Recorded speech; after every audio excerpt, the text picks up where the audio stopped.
es la historia? La historia es la ciencia que estudia y nos explica quiénes eran, cómo vivían y qué hicieron las personas en el pasado. De la misma forma que conocer la historia de nuestra familia nos permite saber quiénes son cada uno de los miembros que la componen, cuándo vivieron y qué hicieron, conocer la historia nos permite saber quiénes fueron, cómo vivieron y qué hicieron los seres humanos. Durante nuestro trayecto con la materia de historia hemos tenido malas experiencias, puesto que los maestros que teníamos nos enseñaban de una forma muy tradicional, aburrida, sistematizada, porque teníamos que memorizar las fechas históricas, junto con los personajes más relevantes.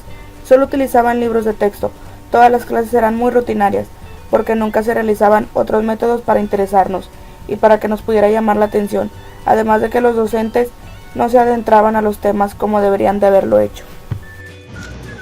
El Planetario Alfa es un museo interactivo en donde se puede tocar los objetos y jugar con ellos.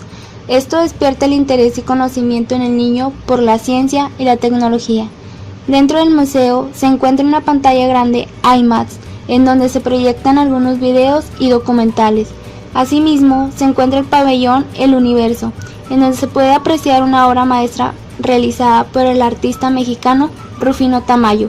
Todo esto deja un aprendizaje significativo por medio de la exploración y diversión. La mayor parte del equipo ha visitado lugares como por ejemplo el horno que se encuentra ubicado en Fundidora. Algunas de nuestras compañeras observaron un video donde se muestra cómo se realiza el acero y cómo lo queman. En cierto lugar colocaron aparatos electrodomésticos que existían en la época antigua. Otra visita a la que asistió nuestra compañera Irma fue al Museo de Arte Contemporáneo, Marco, en el cual había distintas exposiciones. Una de ellas fue la de un escultor llamado Botero, quien realiza esculturas de personas muy llamativas. El museo ofrece 3 o 4 grandes exposiciones temporales al año.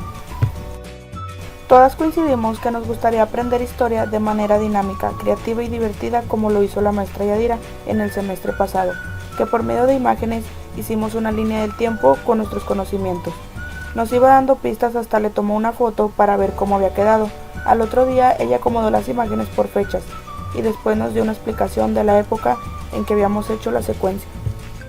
El 16 de septiembre de cada año se conmemora la independencia de México, pero la noche del 15 de septiembre se da el grito, porque en esa fecha, en 1910, el cura don Miguel Hidalgo y Costilla tocó las campanas de la iglesia del pueblo de Dolores, llamando hacia la gente para que se unieran en una lucha contra el dominio de los españoles. Con esa guerra buscaban separarse de España y hacer de México un país independiente, libre. Hidalgo empezó la lucha con muy pocos hombres, pero en poco tiempo llegó a reunir un gran ejército. La guerra duró muchos años y no fue sino hasta 1821 cuando se logró derrotar a los españoles y México se convirtió en un país independiente. Y te voy a platicar acerca de la Revolución Mexicana. Porfirio Díaz fue presidente de México por 31 años y durante su gobierno tan largo, solo un pequeño grupo de personas tenían todo el poder. Controlaban al país por completo. El pueblo no podía opinar sobre sus problemas ni quejarse del gobierno, además de que no podían elegir a sus próximos gobernantes. El pueblo mexicano estaba solo y desesperado.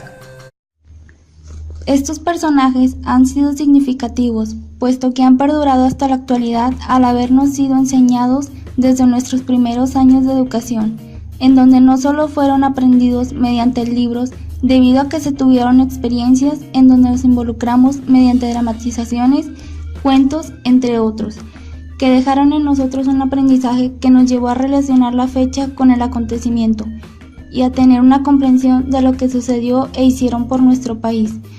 Tal es el caso de Miguel Hidalgo.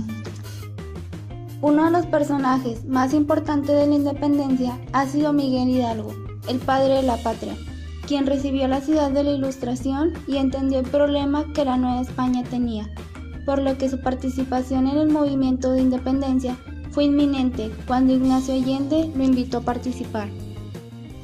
Agustín de Iturbide buscó estar siempre en el equipo ganador. Cuando la lucha comenzó, reprobó el actuar de Miguel Hidalgo y se unió a las filas del ejército realista para terminar la lucha. Y en 1821 decidió formar con los insurgentes el Ejército Trigarante a través del Plan de Iguala. Josefa Ortiz de Domínguez fue enviada a la Ciudad de México a estudiar en un colegio propio para puras mujeres. A los 23 años contrae matrimonio con el corregidor de Querétaro, y cuando su hija se compromete con Ignacio Allende, ella abraza la lucha de independencia. Fue una de las principales mentes que formó el plan de lucha, y cuando la guerra era inminente, ella continuó apoyando a los insurgentes a pesar de estar encerrada en su casa. Otro personaje importante fue Ignacio Allende. Un año antes de que comenzara la independencia, comenzó a participar con José Miguel Domínguez y su esposa Josefa Ortiz de Domínguez en ese proyecto.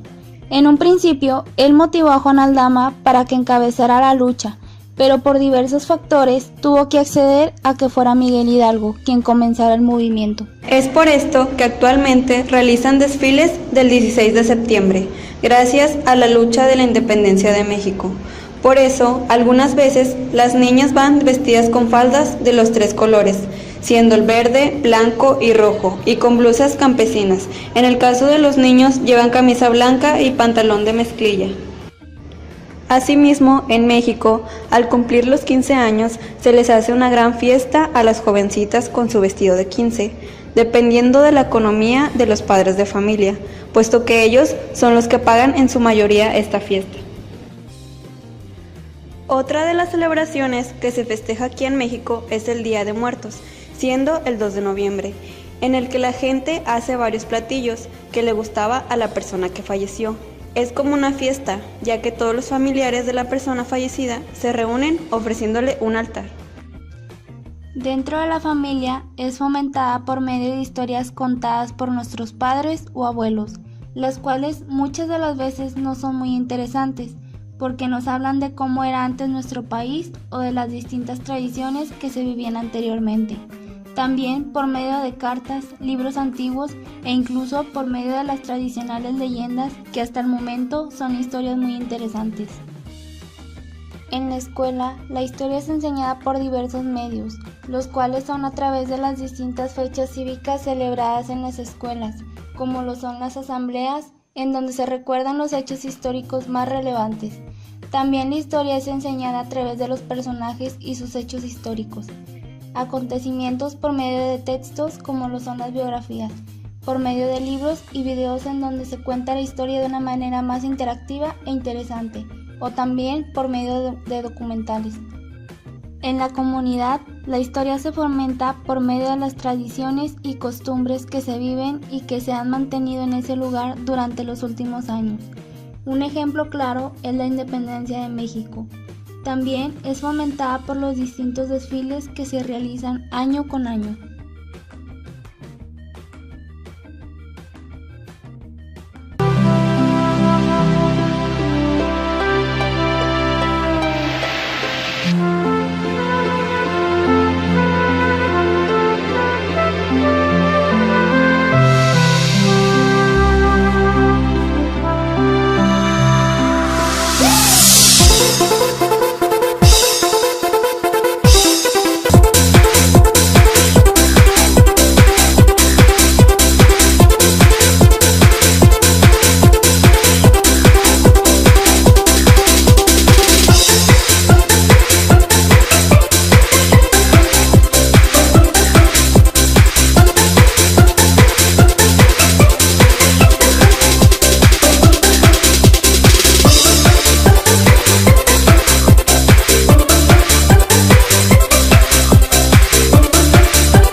Objetos del pasado que ya no usamos.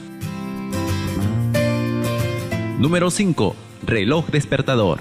Solo queda recuerdos del odiado despertador a cuerda, con una única función, era sonar a las 7 de la mañana, en mi caso.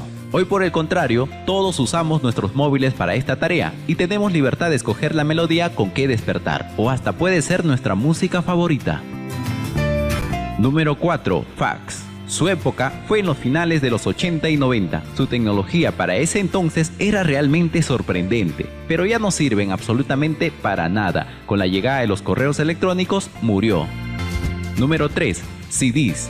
¿quién escucha canciones de CDs o guarda información en ellos? Pues creo que ya nadie, pues ahora todos contamos con reproductores MP3 y si se trata de guardar información están los UCBs y así el CD dejó de ser usable. Número 2. Mapas de papel. Número 1. Cámaras fotográficas. Si bien ahora las fotografías están a la orden del día, no es así para las cámaras fotográficas, ya que nadie las usa. Si quieres una foto, solo necesitas tener tu móvil que tenga cámara.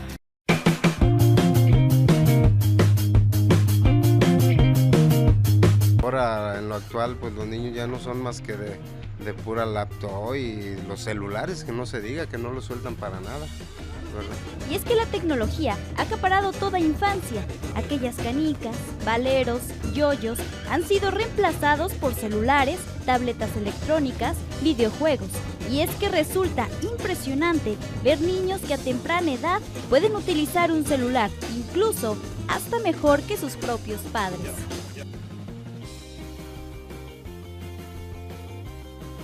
Pensamos que los museos son importantes porque hay cosas muy llamativas e interesantes que podemos encontrar acerca de nuestro pasado. Además de que existen museos interactivos en donde los niños pueden manipular los objetos, se divierten y juegan al mismo tiempo que van aprendiendo. De igual manera, los sitios arqueológicos son de gran utilidad, puesto que nos sirven para probar evidencia en actividades, hechos que han sucedido en nuestro pasado. Son lugares que nos ayudan a apreciar nuestra sociedad y cultura. En conclusión, la historia se puede aprender de diversas maneras. Como ya lo hemos mencionado, puede ser por medio de visitas a museos, historias contadas por nuestra familia, también a través de las fotografías, incluso por medio de videos. Pero qué importante es aprender historia por medio de nuestras experiencias, porque son significativas al paso de los años. La historia se va formando día a día y nosotros junto con ella. Nosotras, como futuras educadoras, qué bonito sería enseñar historia de una manera significativa, dinámica e interactiva para que nuestros futuros alumnos muestren el interés por querer asistir a lugares turísticos y arqueológicos, que son el medio por el cual ellos pueden aprender de una manera sencilla, pero a la vez retadora. Gracias a la historia conocemos todo lo que ha pasado en nuestro país. Como futuras educadoras queremos comprometernos a ser mejores maestras en cuanto al enseñar historia a nuestros alumnos. Involucraremos a cambiar esa forma de enseñar la historia a nuestros alumnos, hacer que les guste y se interesen en conocer más de la historia de su municipio, de la cultura de nuestro país, las costumbres, entre muchas más cosas interesantes que aún nos falta por descubrir. Hacer que nuestros alumnos tengan esa mente abierta, motivarlos a querer aprender, conocer y comprender mucho más de la historia.